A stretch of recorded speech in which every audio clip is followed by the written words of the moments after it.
Hello, welcome back to Jesse's Vintage Garage. And in the last video, we installed the oil shut-off valve here. And now we are ready to move on to putting the tank on and putting fuel in and seeing if this thing will run with this Bendix carburetor on it and stuff. And our changeover from the handlebars to this style handlebars now with which we've seen before in an earlier video too. So anyway, I think that's all we got really left on this. Will be in this video, and then we'll probably come out with another one when we finish it up and put the primary cover on and actually show riding the bike. Yeah, it's getting painted this week. Yeah, so yeah, it's scheduled to be painted this week, so that's great to know, right? Otherwise, I could probably put the floorboard on and just ride it like this, but I can wait till it's done to ride it. But getting it started ain't gonna affect nothing with this, so then we can troubleshoot anything if we come across again something else. I hope not, because we've already had a bunch of things happen.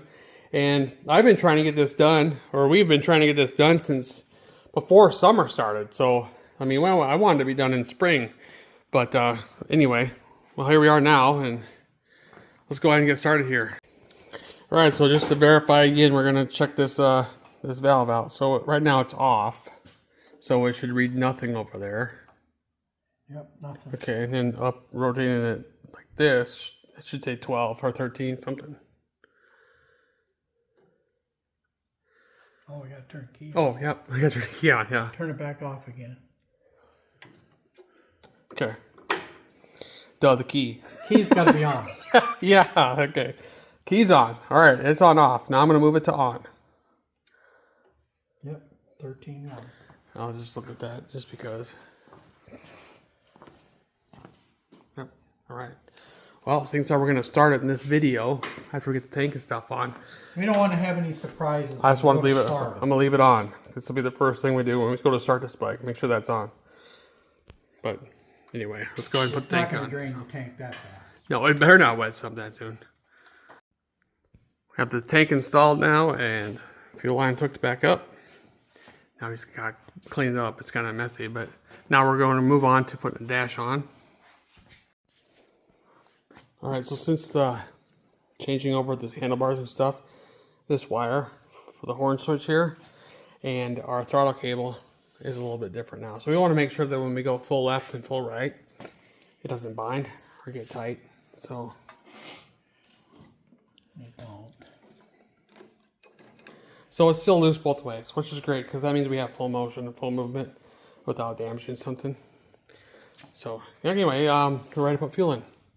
And then we'll let the carb get fuel. Now this has an accelerator pump in this Bendix. So that means there's leather, it's over here. Leather pumps. Right? It's got leather pump. So we want to make sure that the leather piece on that accelerator pump soaks. So yeah, like you were saying, soaks. And then it'll squirt. Before that, it won't really squirt very good. So yeah, let's go ahead and get the fuel in and then go from there. All right, we have fuel in, and yeah, now we just gotta check to make sure we don't have any leaks.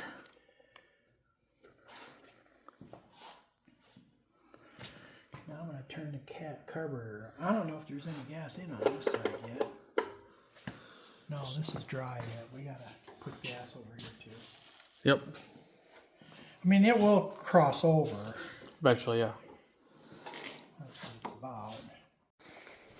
All right, we got at least half tank in there, so in case we have to drain it again, which I hope not, we don't take a whole bunch out. So yeah, you're went to the left, right? Yeah. Yeah. Well, the only way it would turn. Yep. So now we're checking there for leaks.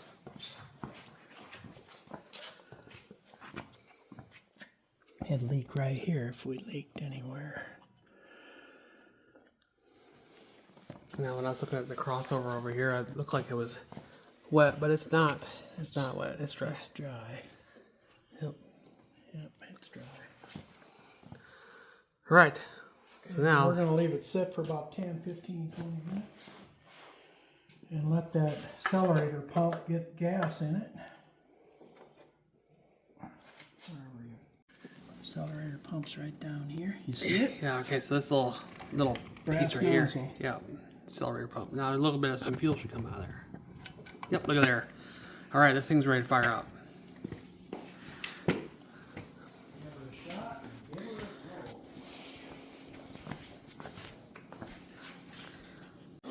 Okay, here we go. All right, so kick it over. All right, we got top. Okay, you got it there. Yep. Give her a pump, crack it, turn the key on, give it a kick. She should start.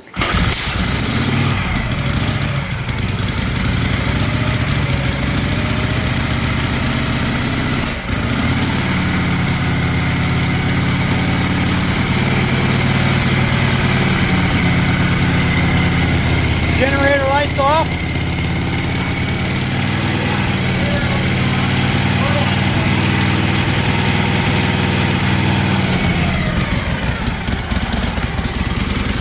You might have to turn the throttle up a little.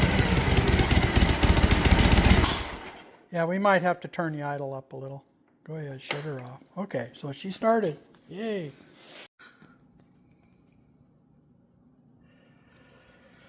So you moved it out a quarter. We'll see if it'll idle itself. After she gets broke in, it'll start revving too high. Yeah, just it's recording. So, all right, let's try this again. Don't have to give it no gas, I don't think. Just crack it.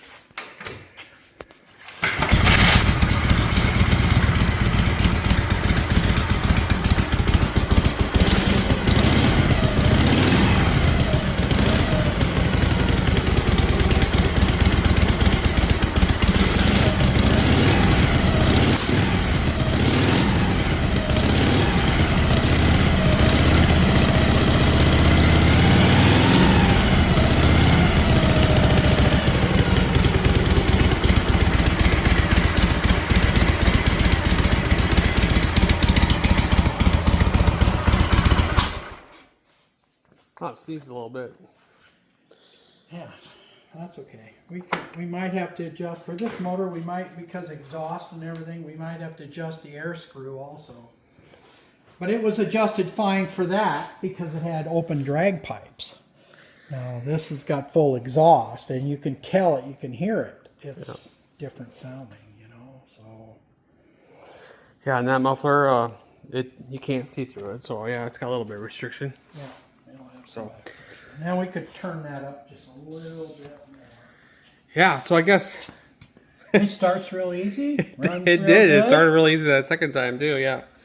So it's actually better than what the linker was doing. Yeah, that's definitely. So the takeaway here, it wasn't that I could tell it wasn't flooding, and the other thing of it is we still got oil down in the bottom end here. We're So, trying to evacuate. That's why I didn't. I'm happy that the breather ain't blowing it out all over the floor. We forgot to put a pan under it. yeah, I did. But oh yeah, that's the other thing. We were gonna look out for that because we figured somewhere in that was in that tube. So, and we don't have a puddle here yet, but. So we're looking good. Yeah, so anyway, I guess this kind of calls this video short because we're ready for our next step would be to take it for a ride. take it for a ride. So we're Gonna gonna put the air cleaner on, and then you could take it for a ride. It'll run a lot different once you get a few miles on it. yeah. And I got other Bendixes if this one is got a problem for some reason. I No, doubt it it. ain't no problem. This This sneezing- carburetor's never been a problem for 30 years. Yeah, that sneezing bothers me though, but it might not be nothing. That's just a hiccup from lean condition. And this has a That's an air screw. air screw. Yeah, that's the air screw. And this is the main jet there, Yeah, that's the mid-range. mid range. Okay. Main jet's at the bottom. And some of them are adjustable, and this one I don't This think is not adjustable. This one doesn't have the adjustable in And it. it doesn't need it. And so all we really need to do is possibly richen this idle up a little bit. Yeah. And Yeah, and if this would have been off, I would have been kicking on it forever. That's the deal with that, because starts if really you don't remember this has it, you go kick it forever, it's like, why ain't my bike starting? Oh, you mean with the switch? Yeah. The switch, yeah. I meant how easy it started. See, it doesn't need to be, retarded to start. I mean, you just. Yeah. Mine was manual advance too at one time, and I never retarded it. I always did that. But when I found an auto advance distributor that came out of a 66 or 67, and I got it, real reasonable. Yeah. In fact, if I remember right, the guy gave it to me. Now, this other panhead motor I'm going to run in the next in our project coming up. I want to get an auto advanced distributor, but I'm not afraid to run it like this. But the auto advanced distributor, V-Twin makes one. I know I don't like V-Twin parts, but maybe I'll be lucky and find a 66 through 69 distributor. Out of at Davenport. Yeah, we're going to be going there in a couple weeks. So yeah, so we just had it running for the third time now. Didn't have it on video, but we checked the output on the battery, or the generator for the battery. We're getting a constant charge. We turned the lights on. We had the headlamp and both spot lamps on. It was down to 12.6. 6 or 7, yeah. And then when we revved it up, it was back to 13 something. So it will be able to sustain the battery will be able to Generators work. Yeah, it'll be able to run at night. That's what I'm trying to say. Generator and regulators work. Yeah, so that was something we wanted to talk about at the show, or at least mention, because we did a whole thing on that regulator thing. So yeah, anyway, it's not popping and spitting now because we adjusted the. Yeah, we opened the air gap. That's actually, you back this screw out. This is the idle bleed, and you open this up, or you back it out for richer. You turn it in for leaner. I backed it out a quarter of a turn. That may be too much. I don't know. We'll see. Once it gets warmed up, Yeah. that's when you adjust it, when it's good and warm. Then it's going to change again when we put a filter on here. Yeah. Probably. It's going to get restricted air, so then that means the air. Might richen up some more. Yeah. So, anyway, with all that said, I hope you enjoyed everything in this video, and we'll see you again soon when we finish it up.